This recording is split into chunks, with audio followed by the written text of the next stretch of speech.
എല്ലാവർക്കും ചെമ്പനീർപ്പൂവ് പുത്തൻ എപ്പിസോഡിന്റെ വിശേഷങ്ങളിലേക്ക് സ്വാഗതം. ഇന്നത്തെ ആ ഒരു എപ്പിസോഡിൽ നമ്മൾ കാണും നമ്മുടെ നവീനും നമ്മുടെ ശ്രുതിയും കൂടി കണ്ടുമുട്ടാൻ പോകുന്ന ഒരു രംഗങ്ങൾ തന്നെയായിരുന്നു. പക്ഷേ നമ്മുടെ ശ്രുതിയെ കാണുമ്പോൾ നമ്മുടെ നവീൻ മുഖം പൊത്തി പോകുന്ന ഒരു ദൃശ്യങ്ങൾ തന്നെയാട്ടോ. ശേഷം നമ്മുടെ ശ്രുതി ഉള്ളിലേക്ക് വന്ന് നമ്മുടെ ശ്രുതിയായിട്ട് സംസാരിക്കുമ്പോൾ ശ്രുതി പറയുന്നുണ്ട്, ശ്രുതിക്ക് ദീപാവലിയുടെ ബോണസ് കിട്ടില്ലേ, അത് എത്രയും പെട്ടെന്ന് മേടിക്കണം, എനിക്കൊരു അത്യാവശ്യമുണ്ട്, കടയിലത്തെ സ്റ്റാഫിനൊക്കെ ബോണസ് കൊടുക്കണം എന്നൊക്കെ പറഞ്ഞിട്ട് നമ്മുടെ ശ്രുതി പറയുന്നുണ്ട് കേട്ടോ.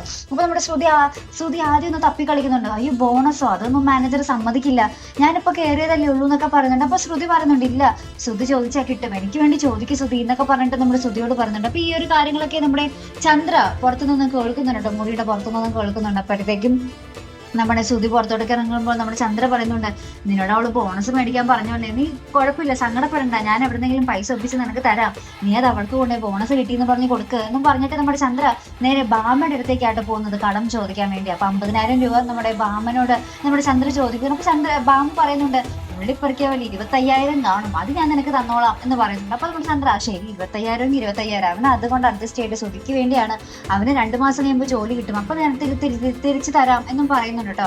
അപ്പൊ നമ്മുടെ ബാബ പറയുന്നുണ്ട്, നീ എന്തിനാണ് ഇങ്ങനെ അരുന്ന് തെണ്ടുന്നത്, നിന്റെ എന്താ പറയാ ഒരു ഇപ്പോഴത്തെ പുതിയ മരുമകൾ വലിയ കോടീശ്വരിയാണ്, നിങ്ങൾക്ക് ആ ഒരു രവിയേട്ടന്റെ ഓപ്പറേഷന് വേണ്ടി കാർ വിൽക്കേണ്ടതോ സ്വണയം പണയപ്പെടുത്തേണ്ട ആവശ്യമോ ഒന്നും ഉണ്ടായിരുന്നില്ല, ആ ഒരു മരുമകൾ നിങ്ങളുടെ കൂടെ ഉണ്ടായിരുന്നെങ്കിൽ രവിയേട്ടന്റെ 5-6 ബ്ലോക്ക് വരെ നീക്കാനുള്ള ആ ഒരു പൈസ ആ പെണ്ണ് കൊടുത്താനെ എന്നൊക്കെ പറഞ്ഞു ഭയങ്കര കോടീശ്വരിയാണ്, നീ എന്താ വിചാരിച്ചെന്നൊക്കെ പറയുന്നുണ്ട്. അപ്പൊ തന്നെ നമ്മുടെ ചന്ദ്രയുടെ മനസ്സ് മാറിട്ട്, ഭയങ്കര കോടീശ്വരിയാണോ, എന്നാ ഞാൻ അവരുടെ വീട്ടിലേക്ക് കൊണ്ടുവന്നാലോ എന്നൊക്കെ വിചാരിച്ച് ഭയങ്കര ചിന്തയിലാട്ടോ. അപ്പത്തേക്ക് സച്ചിൻ രവിയേട്ടനും തടസ്സമാണല്ലോ, ഇനി അവരെങ്ങനെയെങ്കിലും പറഞ്ഞ് സമ്മതിപ്പിക്കണോന്നൊക്കെ പറഞ്ഞ് നമ്മുടെ ചന്ദ്ര വീട്ടിലേക്ക് തിരികെ പോകുന്നുണ്ട്. അതിന് പിന്നാലെ നമ്മുടെ സച്ചി നമ്മുടെ രേവതിയോട് വാശിയൊക്കെ കാണിച്ചു, ഫുഡൊന്നും കഴിക്കുന്നില്ലല്ലോ. അപ്പൊ സച്ചിയാണ് പുറത്തുനിന്ന് കഴിച്ച ശീലവുമില്ല. അപ്പൊ രാവിലെ തന്നെ വിശപ്പടക്കാനാവാതെ 2-3 ചായയൊക്കെ കുടിച്ചുകൊണ്ടിരിക്കും കേട്ടോ. അപ്പോഴാണ് നമ്മുടെ രേവതി ഉച്ചയൂണൊക്കെ ആയിട്ട് എന്താ പറയാ ഒരു എല്ലാവർക്കും വേണ്ട, അവിടെ 3 പേരാണ് നമ്മുടെ സച്ചിയുടെ കൂടെ, സച്ചിയും ഉൾപ്പെടെ 3 പേരാണ് അവിടെ ഉള്ളത്. അപ്പൊ എല്ലാവർക്കും ഉള്ള ഒരു ഫുഡൊക്കെ ആയിട്ട് നമ്മുടെ രേവതി വരുക, മീൻ ഫ്രൈ, മീൻ പൊള്ളിച്ചത്, മീൻ മുളകിട്ട് വെച്ചത് എല്ലാമായിട്ട് നമ്മുടെ സച്ചിക്ക് ഏറ്റവും ഇഷ്ടപ്പെട്ട കറികളൊക്കെ ആയിട്ട് നമ്മുടെ രേവതി വരുക കേട്ടോ. അപ്പൊ നമ്മുടെ സച്ചി രേവതിയോട് മിണ്ടുന്നില്ല, കൂട്ടുകാരനോട് ഇവളെന്താണ് ഇപ്പൊ ഇങ്ങോട്ട് വന്നിരിക്കുന്നത്, എനിക്കൊന്നും വേണ്ട, അവളോട് തിരികെ പോകാൻ പറ എന്നൊക്കെ പറഞ്ഞിട്ട് ഭയങ്കര ഡയലോഗ് അടിക്കുന്നുണ്ട്. അപ്പൊ രേവതി പറയുന്നുണ്ട്, ഇല്ല ഈ ഫുഡ് കഴിക്കാതെ ഞാൻ ഇവിടെ നിന്നും പോകില്ല എന്ന് പറയുന്നുണ്ട്. അപ്പൊ സച്ചി പറയുന്നുണ്ട്, നീ ഇവിടെ നിന്ന് പോകണ്ട, ഇവിടെ ഇരുന്നോന്ന് പറഞ്ഞിട്ട്. അപ്പൊ തന്നെ നമ്മുടെ രേവതി ഫുഡൊക്കെ അവിടെ വെച്ചിട്ട് ഒരു ബെഡ്ഷീറ്റ് ഒക്കെ വിരിച്ച് അതിൽ ഇരുന്ന് ഫുഡൊക്കെ ഇങ്ങനെ വിളമ്പി വെക്കും കേട്ടോ. മീൻ പൊള്ളിച്ചത്, മീൻ വറുത്തത്, മീൻ മുളകിട്ട് വെച്ചത് എന്നൊക്കെ പറഞ്ഞ ഓരോ വിഭവങ്ങളും ഇങ്ങനെ എടുത്തു വെക്കും കേട്ടോ.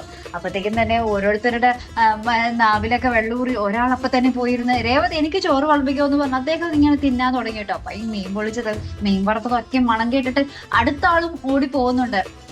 അങ്ങനെ നമ്മുടെ സച്ചി മാത്രമേ ഉള്ളൂ. അപ്പൊ സച്ചി ഇങ്ങനെ വിശന്നിട്ടും വയ്യ, ഈ കറികളൊക്കെ മണം കേട്ടിട്ട് സച്ചിക്ക് നിൽക്കാനും വയ്യ. അപ്പൊ സച്ചി പോണോ വേണ്ടേ എന്നുള്ള രീതിയിൽ ഇങ്ങനെ സച്ചി ഇങ്ങനെ നിൽക്കുന്ന ഒരു അവസ്ഥയാട്ടോ.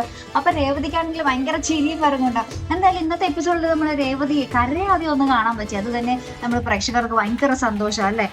ഇത്രയും കുറെ ദിവസമായിട്ട് രേവതി ഇങ്ങനെ കണ്ണീരിൽ കുതിർന്നൊരു രംഗങ്ങൾ തന്നെയായിരുന്നു. ഇന്നാണ് രേവതിയുടെ ആ ഒരു കളിയും ചിരിയുമായിട്ടുള്ള നിമിഷങ്ങളും എന്താ പറയാ ഒരു ഭയങ്കര രസകരമായിട്ടുള്ള ഒരു കോമഡി പോലത്തെ ഒരു എന്താ പറയാ രംഗങ്ങളൊക്കെ നമുക്ക് ഇന്നത്തെ ഒരു എപ്പിസോഡിൽ കാണുവാൻ സാധിച്ചേട്ടെ. അപ്പൊ എന്തായാലും ഇങ്ങനെ തന്നെ പോട്ടെ അല്ലെ. അപ്പൊ ഇതേപോലെ പ്രൊമോ റിവ്യൂസിനും എപ്പിസോഡ് റിവ്യൂസിനും ഒക്കെ നിങ്ങൾ മറക്കാതെ ചാനൽ സബ്സ്ക്രൈബ് ചെയ്യുക. അടുത്തൊരു വീഡിയോയുമായി വരുന്നത് വരയ്ക്കും ഗുഡ് ബൈ.